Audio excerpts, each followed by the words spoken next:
Student, आज हम start करेंगे आपको सेल के बारे में। मैं ये चाहूंगी कि आप सेल हर चैप्टर के बारे में थोड़ा थोड़ा मैं आपको समझा दूं, बेसिक कॉन्सेप्ट क्लियर कर दूं कि आखिर हर चैप्टर में किस टाइप से क्वेश्चन आएंगे, किस बेसिक हर चीज के बारे में कि आपसे इस टॉपिक से इस क्वेश्चन पूछ सकता है, ये क्वेश्चन पूछ सकता है। इसीलिए मैं डीपली ना पढ़ा के बहुत शॉर्ट में आपको मैं आज हर चैप्टर के बारे में बताऊंगी। तो पहला चैप्टर है आपका सेल। तो चलिए स्टार्ट करते हैं सेल। अब देखिए सेल क्या होता है। सेल हमारे जीवन की बहुत छोटी इकाई है। मतलब हमारी जो बॉडी बनी है वो सेल से ही मिलकर बनी है। एक एक सेल मिलकर ही हमारी बॉडी का निर्माण हुआ है। जैसे कि इस चैप्टर के बाद आप है टिश्यू। तो टिश्यू क्या होता है, थोड़ा सा मैं आपको बता दूं। टिश्यू क्या होता है, एक एक सेल मिलकर टिश्यू का निर्माण करता है।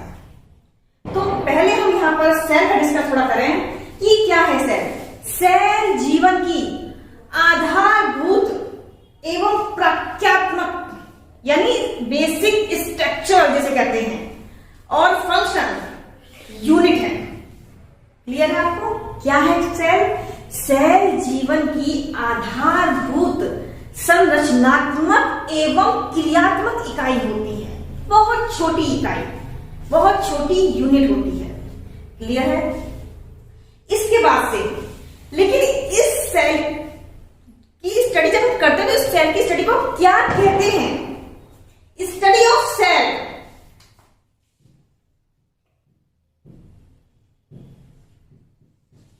स्टडी ऑफ सेल यानी हमने अध्ययन तो कर रहे हैं लेकिन हम क्या बोलेंगे इसको? तो उसको बोलते हैं हम साइटोलॉजी। क्या बोलते हैं हम? साइटोलॉजी। क्लियर है? तो आपने जाना कि हम कोशिका है, कोशिका जीवन की मूलभूत इकाई है। ठीक है, और इसकी स्टडी को हम क्या कहते हैं? साइटोलॉजी। ठीक है, इसके बाद से अब देखिए ये सेल शब्द जो है, सेल शब्द कहां से लिया गया है? ये तो बात है, आखिर लिया कहां से गया है? तो सेल शब्द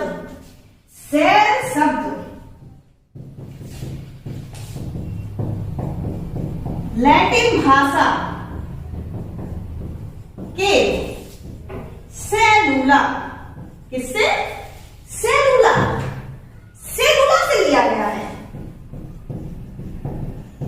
अगर आपसे कोई पूछे कि ये सेल शब्द कहां से लिया गया है तो लैटिन भाषा के सेलुला से लिया गया है। ठीक है, जिसका अर्थ है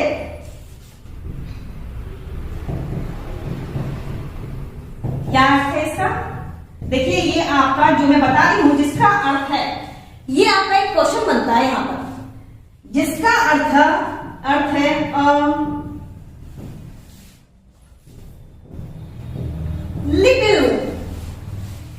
लिटिल रूम यानी एक छोटी कोठरी।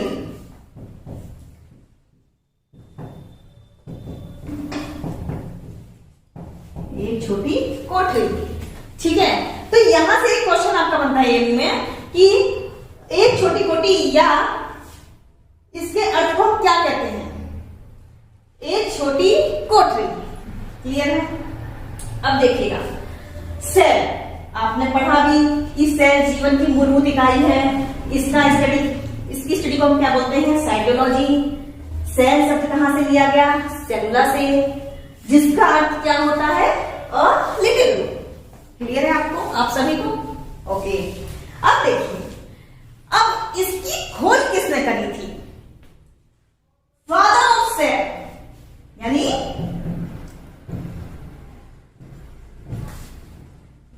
इसकी खोज किसने करी थी? तो आप सभी जानते होंगे सेल की खोज रॉबर्ट हुक ने।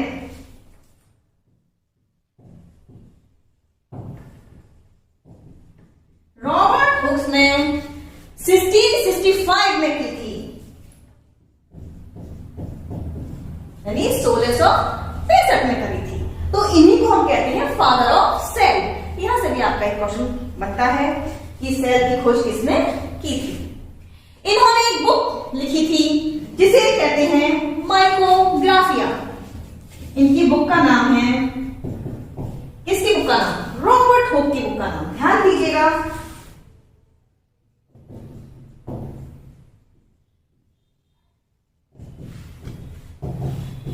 माइक्रोग्राफिया, मैं आपको क्लियर लिख के और दिखा देती हूं।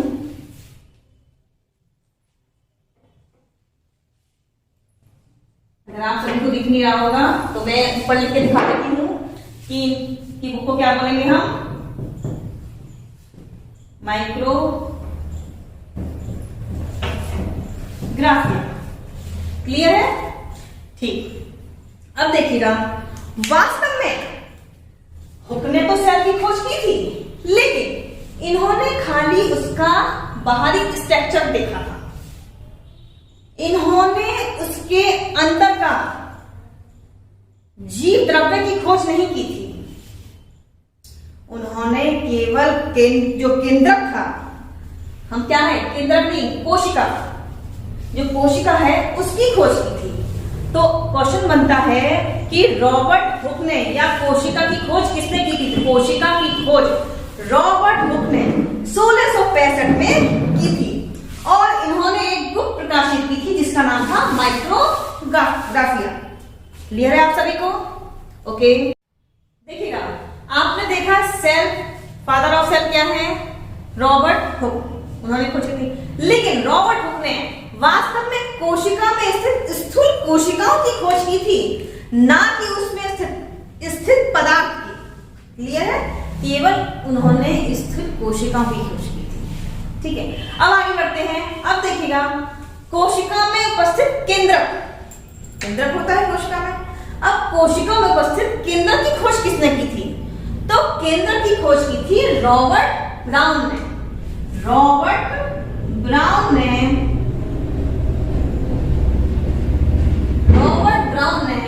किस समय करी थी? 1831 यानी 1831 में रॉबर्ट ब्राउन ने कोशिकाओं में उपस्थित केंद्रक की खोज की थी। क्लियर है? अब केंद्रक की खोज हो गई। अब कोशिकाओं में उपस्थित जीव द्रव्य, जीव द्रव्य की खोज किसने की थी? तो जीव द्रव्य की खोज की थी J.E. परकिंजे ने।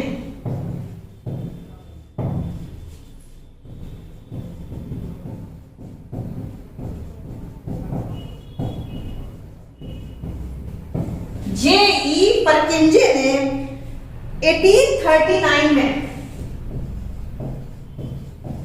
1839 में कोशिका में उपस्थित जीव द्रव्य की खोज की थी। ठीक है, जो भी जीव, उसमें जीव द्रव्य होता है कोशिका में, तो उसकी खोज J.E. परकिंजे ने की थी।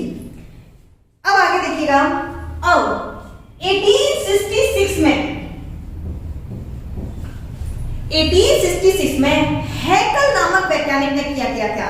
तो 1866 में हैकल ने यह सिद्ध किया कि साइंटिस्ट ने हैकल नामक साइंटिस्ट ने यह सिद्ध किया कि जो कोशिका होती है और कोशिका के अंदर जो केंद्रक होता है वो आनुवंशिक लक्षण को आदान प्रदान करता है। क्लियर है? हैकल ने यह सिद्ध किया था कि जो आनुवंशिक लक्षण जो होते हैं वो माता पिता से संतान में जाते हैं। ठीक है, क्लियर है? आगे देखिएगा, आगे फिर कोशिका का सिद्धांत, हमने कोशिका पढ़ ली है लेकिन इसका सिद्धांत, तो सिद्धांत आए 1838-39 में। दो साइंटिस्ट हुए थे, दो साइंटिस्ट आए थे, एक वनस्पति के वैज्ञानिक और एक जंतु जगत के वैज्ञानिक। दो वैज्ञानिक हैं। देखिए, आपको सबको मालूम होगा कि जीव विज्ञान जो है वो दो पे आधारित है, एक जंतु विज्ञान और एक वनस्पति विज्ञान। हम जो चीज जंतु में पढ़ेंगे वही चीज हम वनस्पति में पढ़ेंगे, क्योंकि वो भी जीव है, हम भी सांस लेते हैं, वो भी सांस लेते हैं। फर्क क्या है? हम ऑक्सीजन ग्रहण करते हैं, वो CO2 ग्रहण करते हैं, लेकिन बस और क्या फर्क है? हम गति करते हैं, वो गति नहीं करते। ठीक है, तो बहुत सारे फीचर्स हम हमारे वहां प्लांट मिलते हैं। तो यहाँ पर आइएगा, यहाँ देखिएगा, तो यहाँ पर 1838 और 39 में दोनों यानी दोनों जगत के साइंटिस्ट आए, यानी जंतु जगत के और वनस्पति जगत के वैज्ञानिकों ने कोशिका सिद्धांत को प्रतिपादित किया था। कौन से साइंटिस्ट थे? उन दोनों का नाम एक साथ लिया जाता है, स्लाइडेन एवं स्वान। तो क्वेश्चन यहाँ हर जो मैंने बताया हर से एक क्वेश्चन उठता है, यहां से भी क्वेश्चन उठता है कि किसने कोशिका सिद्धांत को प्रतिपादित किया था, या स्लाइडेन और स्वान ने क्या किया था, या इन्होंने किस सन में प्रस्तावित किया था। बहुत सारे क्वेश्चन बनते हैं। तो हर मेरे एक टॉपिक जो भी मैंने पढ़ा है हर के बारे में लिखना है, हर से क्वेश्चन बनते हैं। ठीक है, आगे देखिएगा, आगे हम पढ़ाते हैं स्लाइडेन और स्वान हो गया। उसके बाद से अब आया हमारा सेल। अब क्या आया हमारा? सेल। अब हम चलते हैं सेल पर। आखिर सेल का स्ट्रक्चर क्या होता है, उसमें क्या क्या अंग होते हैं। ठीक है, तो पहला मैं थोड़ा सा आउटर बना रही हूं सेल के बारे में। देखिएगा, ये थोड़ा सा आउटर है, बस मेरा ये रफली डायग्राम खाली आपको समझाने के लिए।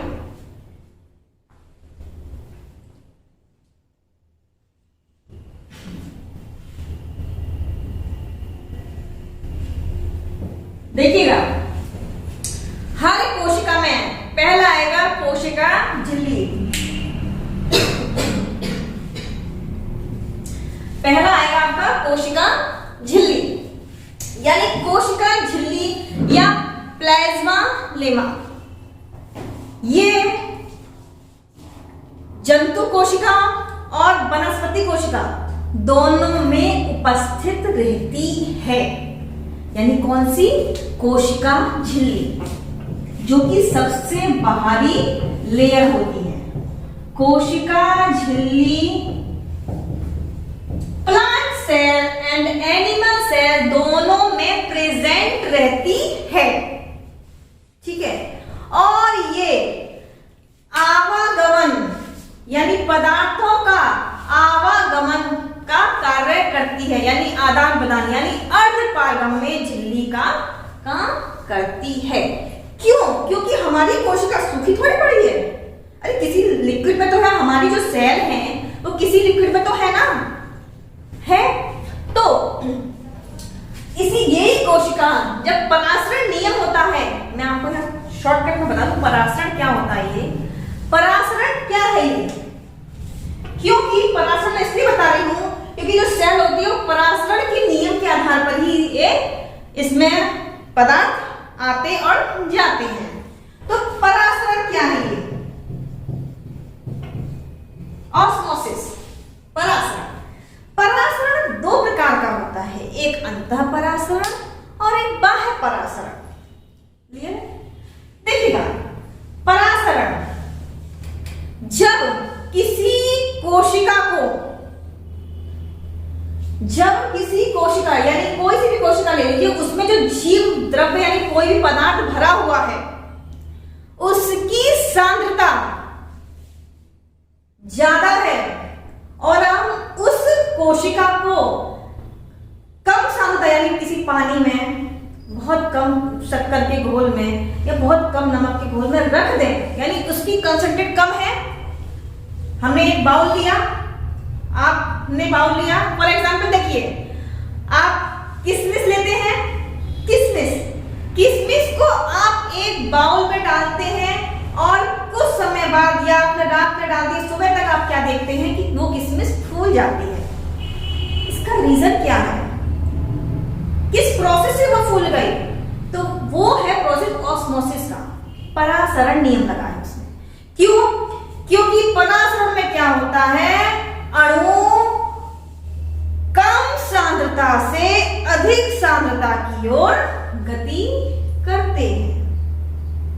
अब आपने किशमिश तो ली, किशमिश को पानी में डाला, एक बाउल लिया, बाउल उसमें डाला, उसके बाद से बाहर वाला जो सांद्रता थी यानी पानी जो लिया था वो कम सांद्रता थी, जिसके द्वारा बाहर से पानी किशमिश में ट्रांसफर हुआ। उसके बाद जब ट्रांसफर हुआ तो वो किशमिश क्या हो गई, फूल गई। तो ये तो आपका अंतःपराशर। लेकिन उसी जगह अगर आप उस किशमिश को एक चीनी के गाढ़े घोल में रखें तो बाहर वाली कंसंट्रेटेड सांद्रता अधिक हो गई और जो किशमिश की थी वो कम। तो क्या होता है, किशमिश से पदार्थ अंदर से बाहर मूव करेंगे, जिससे जो किशमिश फूली थी, जितनी भी फूली थी, वो सिकुड़ जाएगी। ये होगा बाह्य पराशर। तो यही जो अंतःपराशर वाली जो पराशर जो क्रिया होती है वो सेल में भी होती है।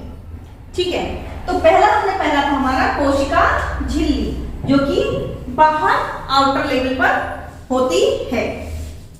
अब आया आपका दूसरा सेल वॉल यानी कोशिका भित्ति।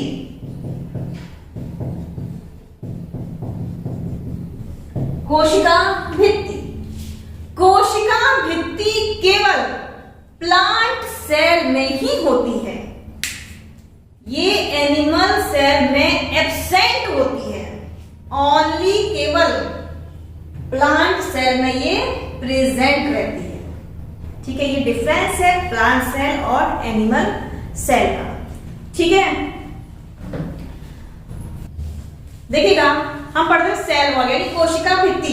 पादप कोशिका भित्ति किसकी बनी होती है, सेलुलोज की। तो पादप कोशिका भित्ति सेलुलोज की बनी होती है। क्या क्या पढ़ लिया, कोशिका झिल्ली पढ़ लिया, उसका कोशिका भित्ति। अब आया हमारा केंद्रक। केंद्रक में होता है, केंद्रक दोहरी परत का बना होता है। किसका बना होता है, दोहरी परत का बना होता है, जिसे केंद्रक झिल्ली बोलते हैं। ठीक है, ये केंद्रक इसमें क्या होते हैं, केंद्रक में क्रोमोसोम उपस्थित होते हैं। क्रोमोसोम यानी गुणसूत्र उपस्थित होते हैं, जो कि क्रोमोसोम उपस्थित होते हैं जो कि कोशिका विभाजन में सहायता करते हैं। इसमें सहायता करते हैं कोशिका विभाजन में, यानी केंद्रक विभाजन में, कोशिका विभाजन में हमारे जो क्रोमोसोम है वो सहायता करते हैं। और क्रोमोसोम आनुवंशिक लक्षण को प्रदर्शित करता है। यह इसमें डीएनए होते हैं, डीएनए उपस्थित होते हैं उसमें। डीएनए की फुल फॉर्म डीऑक्सी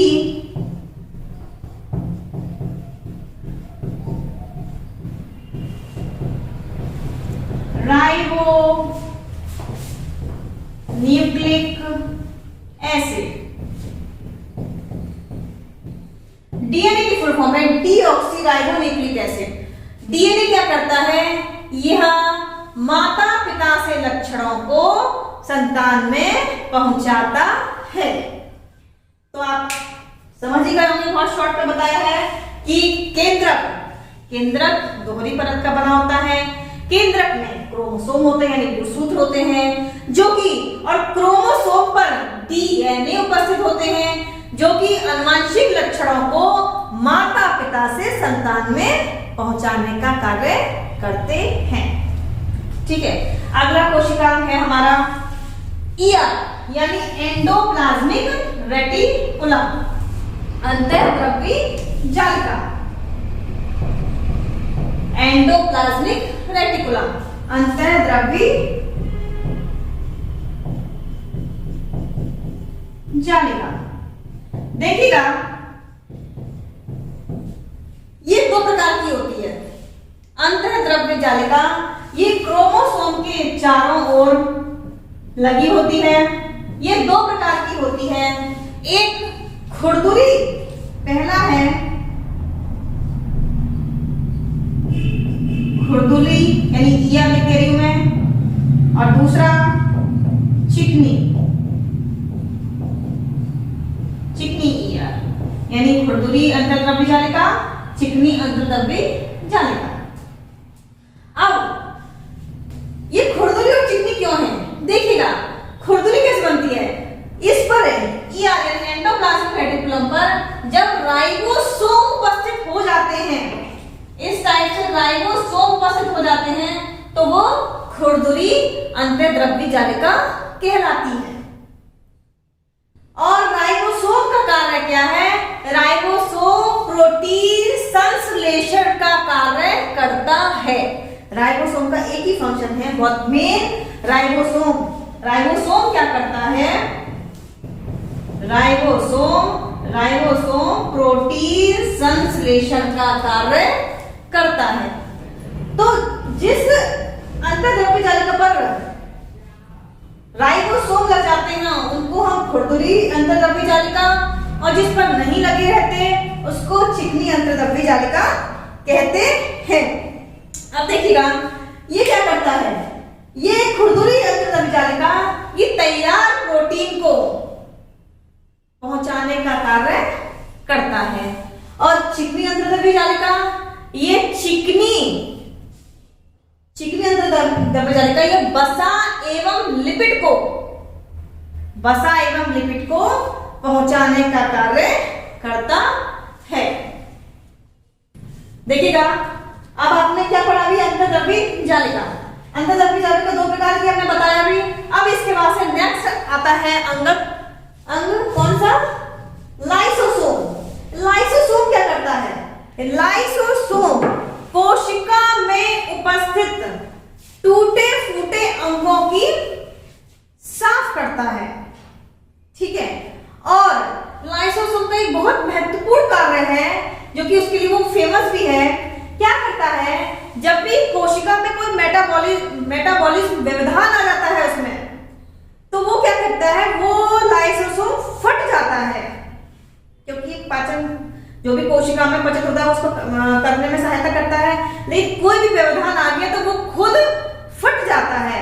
तो इसीलिए हम इसे कहते हैं सुसाइड सेल यानी आत्मघाती थैले। तो लाइसोसोम का ये एक बहुत मेन फीचर्स है, इसे हम क्या कहते हैं? आत्मघाती थैले।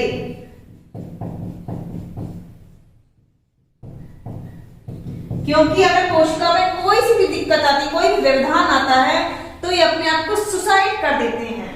क्लियर है? तो इस क्वेश्चन यही बनता है इसमें कि आत्मघाती थैले किसे कहते हैं? तो इसका आंसर है लाइसोसोम। नेक्स्ट आता है हमारा माइटोकॉन्ड्रिया, जो कि आप सभी जानते होंगे। माइटोकॉन्ड्रिया जिसे हम क्या कहते हैं? पावर हाउस यानी बिजली घर। जीवन में यानी जीवन को चलाने के लिए हमें एनर्जी की आवश्यकता है। हम भोजन ग्रहण कर रहे हैं, भोजन तो हमने ग्रहण कर लिया।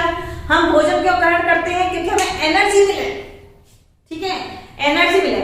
लेकिन वो भोजन पाचन के माध्यम से हमारी कोशिकाओं तक पहुंचा, यानी सभी कोशिकाओं तक, बॉडी की सभी सेल तक पहुंचा, जो कि हम सेल अभी पढ़ रहे हैं, सभी सेल तक पहुंचा। अब वो पहुंच तो गया, लेकिन वहां पर उस भोजन को से कैसे एनर्जी मिलेगी? यानी कुछ तो आप जैसे देखते हैं जगह जगह ट्रांसफार्मर लगे रहते हैं, पावर हाउस लगे होते हैं बिजली के, तो इसी प्रकार वो क्या है, यहाँ पर हमारे सेल में, हर सेल में माइटोकॉन्ड्रिया होता है जो कि बिजली यानी एनर्जी देता है, यानी भोजन को पचाने में वो सहायता करता है, यानी एनर्जी देगा और हमारी बॉडी में एनर्जी आएगी जिससे।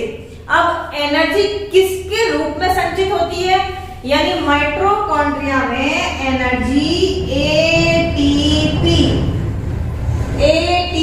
के रूप में संचित होती है। एटीपी की फुल फॉर्म है एडिनोसिन ट्राइफॉस्फेट।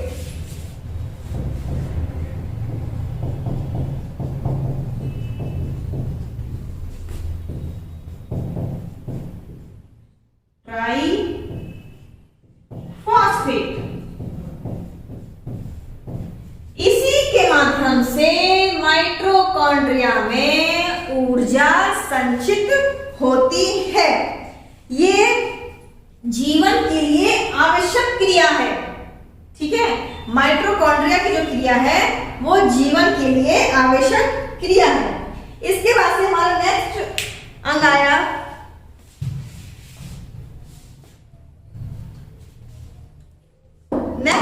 हमारा प्लास्टिड, जिसे हम कहते हैं लवक।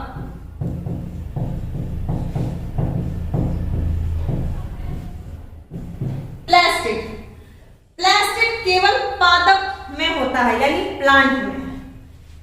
ये दो प्रकार का होता है, एक रंगीन और एक रंगहीन। ठीक है, यानी प्लास्टिक दो प्रकार का होता है, एक रंगीन और एक रंगहीन, यानी एक क्रोमोप्लास्ट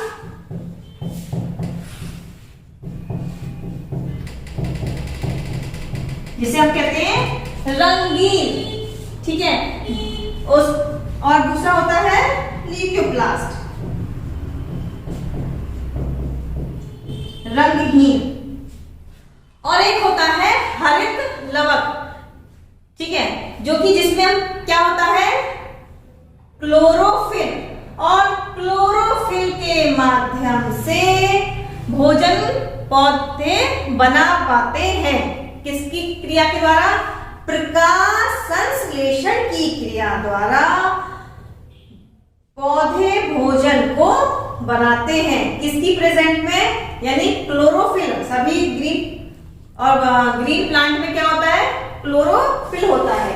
ठीक है, तो यहाँ पर प्लास्टिड, क्रोमोप्लास्ट, देखिए यहाँ पर क्रोमोप्लास्ट और ल्यूकोप्लास्ट मैंने क्या बताया? क्रोमोप्लास्ट रंगीन होते हैं और ल्यूकोप्लास्ट रंगहीन होते हैं, और जिसमें क्लोरोफिल होता है, उसे क्लोरोप्लास्ट कहते हैं। ठीक है, यानी जो ग्रीन प्लांट है उसमें क्या है? क्लोरोप्लास्ट, और उसके साथ साथ वो पीले, नारंगी, कई रंग के होते हैं। ठीक है, वो सब क्या है? क्लोरोप्लास्ट है, और जिसमें हरित लवक होता है उसे क्लोरोप्लास्ट कहते हैं। और ल्यूकोप्लास्ट ये रंगहीन होता है, इसमें स्टार्च, तेल ये सब प्रेजेंट रहते हैं।